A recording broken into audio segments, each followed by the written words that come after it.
My YouTube channel code and coffee.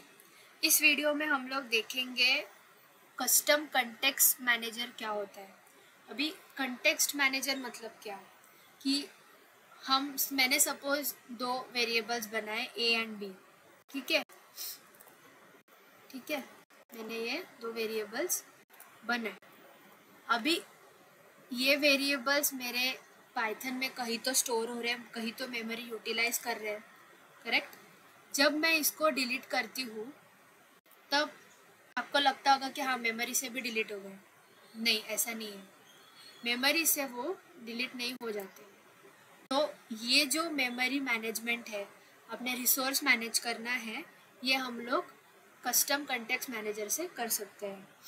Release करना memory मतलब जब मेरा काम हो जाए वो वेरिएबल्स से, तब वो मेमोरी से डिलीट कर दो। मतलब जब मैं नेक्स्ट टाइम मेरे वेरिएबल्स बनाऊंगी या मैं मेमोरी यूज़ करने वाली होंगी, तब मुझे एक बड़ा साइज़ मिलेगा मेमोरी का यूज़ करने के लिए, तो मैं मेरा प्रोग्राम एफिशिएंटली लिख सकती हूँ। ठीक है, मेमोरी रिलीज़ करना, रिसोर्स रिलीज़ करना, ये मेन काम होता है कंटेक्स्ट मैनेजर का। ठीक है, अभी कंटेक्स्ट मैनेजर में ना दो मेथड्स है। ठीक है, एक है एंटर, एक है एग्जिट। ठीक है, अभी एंटर में क्या होता है, बेसिक जैसे नाम सजेस्ट करता है एंटर। अभी मैंने इस कोड में एंटर किया, ठीक है, ये बताता है कि हाँ बाबा ये रिसोर्स अभी यूज़ करना स्टार्ट करने वाला है प्रोग्राम, तो ये ध्यान रखना है, एंटर किया मैंने। और एग्जिट में क्या होता है, एग्जिट जब होता है तब सब रिसोर्स जो होते हैं वो रिलीज़ हो जाते हैं, मेमोरी में से रिलीज़ हो जाता है। सो अगर किसी दूसरे को ऑपरेटिंग सिस्टम यूज़ करना है तो उसको एक एफिशिएंट, एक अच्छा मेमोरी मिलता है यूज़ करने के लिए, क्लीन मेमोरी मिलता है यूज़ करने के लिए। अभी हम लोग ये कोड लेवल पे कैसे इम्प्लीमेंट कर सकते हैं, ये मैं आपको अभी दिखाऊंगी। अभी मैं एक सपोज एक क्लास बना रही हूँ, मैंने क्लास बनाया डिवाइड। ठीक है, उसमें मैं पहले तो मैं क्या करूँगी, मेरा बेसिक क्लास का फंक्शनैलिटी क्या होगा कि मुझे दो नंबर्स को डिवाइड करना है और उसका आउटपुट प्रिंट करवाना है। ठीक है, बेसिक क्लियर अपना है थॉट। अभी मैं एक कंस्ट्रक्टर लिखती हूँ जिसमें मैं दो नंबर्स लेती हूँ एज ए इनपुट। ठीक है, जो दो नंबर्स में डिवाइड करने वाली हूँ, ये दो नंबर्स है, वो ए एंड बी। ठीक है, अभी मैं जैसे हम लोग कंस्ट्रक्टर लिखते हैं वैसा मैं लिखती हूँ। अगर आपको पता नहीं है कंस्ट्रक्टर लिखते कैसा है, उसका कंसेप्ट पता नहीं है, तो प्लीज़ मेरे चैनल पे जाइए, उधर मैंने क्लासेस के ऊपर, ऑब्जेक्ट्स के ऊपर एक सेपरेट वीडियो बना के रखा है।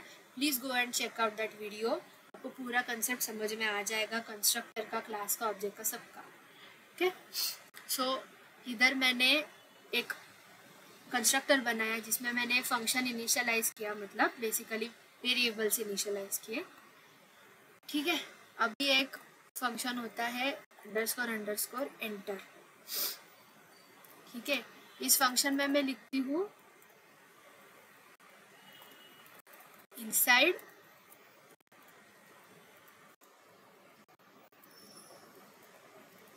एंटर। ठीक है, मैंने इसमें लिख दिया इनसाइड एरर। आप कुछ भी लिख सकते हो, मैंने बस क्यों लिखा है कि जब भी मेरा ये क्लास कॉल होगा, इसके अंदर का जो फंक्शन है वो कॉल होगा, तब ये भी कॉल होगा। जैसे हमारा कंस्ट्रक्टर बाय डिफ़ॉल्ट कॉल हो जाता है, वैसे ये एंटर भी कॉल होगा बाय डिफ़ॉल्ट। ठीक है, तो इसके अंदर आपको कुछ अगर लिखना है, आपको कुछ कॉन्टेक्स्ट लिखना है, कुछ स्टेप्स लिखने हैं, तो आप लिख सकते हो।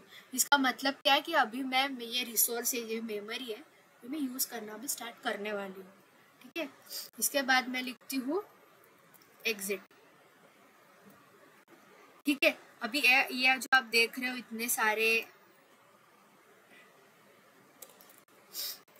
क्या बोलते हैं पैरामीटर्स आप जो देख रहे हो, वो मैं आपको बताऊंगी क्या होता है। Inside underscore exit. ठीक है, इसके बीच में मैं लिखती हूँ, ठीक है, ये जो टाइप है ये क्या है, उसकी वैल्यू क्या है और उसका ट्रेसबैक क्या है। ठीक है, ये तीन वैल्यूज हमें क्या करती है, लॉगिंग करने में बहुत मदद कर देती है। एग्जिट करने के टाइम पे मैंने कौन सी मेमोरी रिलीज कर दी, उसकी वैल्यू क्या थी, उसका ट्रेस बैक क्या था, एवरीथिंग आपको बताएंगे। ठीक है, मैं अभी इधर प्रिंट करवाती हूँ। ये मैं इधर प्रिंट करवाती हूँ एग्जिट टाइप।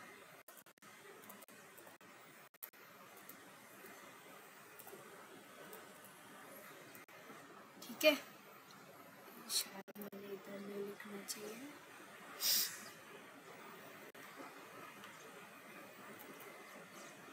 ठीक है, अभी मैं वापस प्रिंट करती हूँ, उसका वैल्यू क्या था,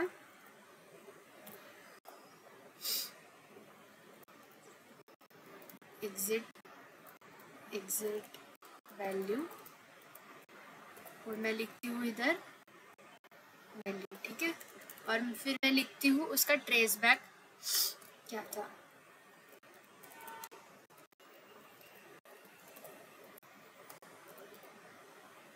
ट्रेस बैक। ठीक है, अभी मैं अपना जो एक्चुअल फंक्शन होता है वो मैं डिफाइन करती हूँ इधर। सपोज मैंने लिखा डिवाइड मी।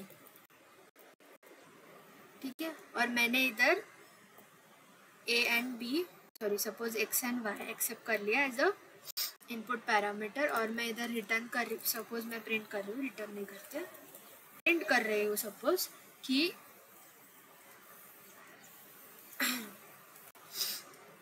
आउटपुट इज, ठीक है, मैंने इधर लिखा x डिवाइड वाई। ठीक है, इसका मतलब क्या हुआ, आउटपुट इज जो भी अपना डिवीजन का जो आंसर आएगा।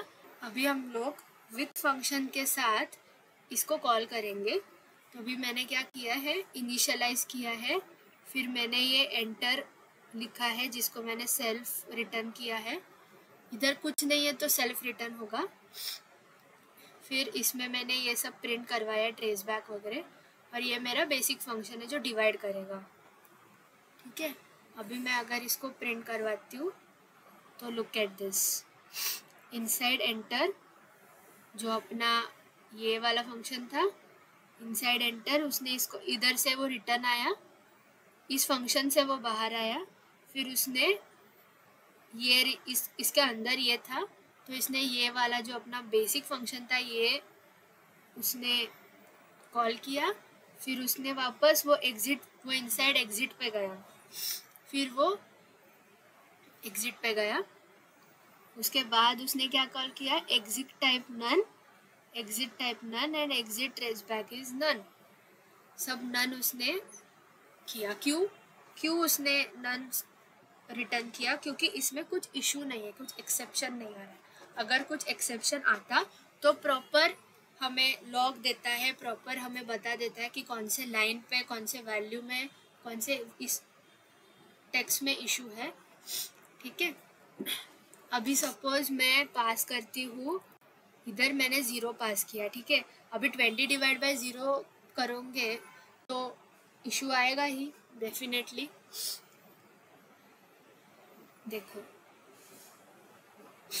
अब देखो इधर क्या हुआ, इनसाइड एंटर हुआ, फिर फंक्शन कॉल हुआ, तो फंक्शन पे क्या आया, उनको इशू आया, तो डायरेक्ट उसने एग्जिट पे कॉल किया। एग्जिट टाइप क्या था, 0 डिवीजन एरर, जो पाइथन बेसिकली थ्रो करता है। वैल्यू क्या है, इंटीजर डिवीजन और मॉड्यूलस बाय 0। देखो वो क्लियरली बता रहा है, डिवीजन और मॉड्यूलस बाय 0 मतलब तुम लोग क्या कर रहे हो, तुम लोग 0 से डिवाइड कर रहे हो, मॉड्यूलस कर रहे हो उसको।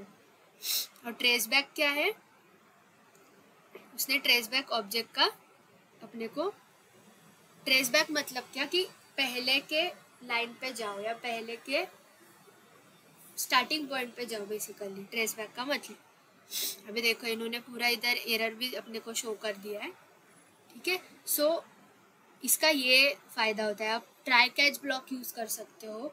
तो उसके अलावा ट्राई कैच ब्लॉक ना बहुत बेसिक है, आपको खुद से लिखना पड़ता है। ट्राई एक्सेप्शन जो भी मैसेज आएगा वो आपको खुद से लिखना पड़ता है। इसमें क्या होता है, ये आपको वैल्यू, इशू क्या है, सब बता देता है। ट्रेस बैक क्या होना चाहिए, कहाँ पे होना चाहिए, सब आपको बता देता है। तो ट्राई कैच यूज़ करने के अलावा आप ये एंटर एग्जिट भी यूज़ कर सकते हो। तो आपको पता चलेगा कि आपका कोड ट्रेस कैसा जा रहा है, ट्रेसिंग आपके कोड का आपको मिल जाएगा प्रॉपरली।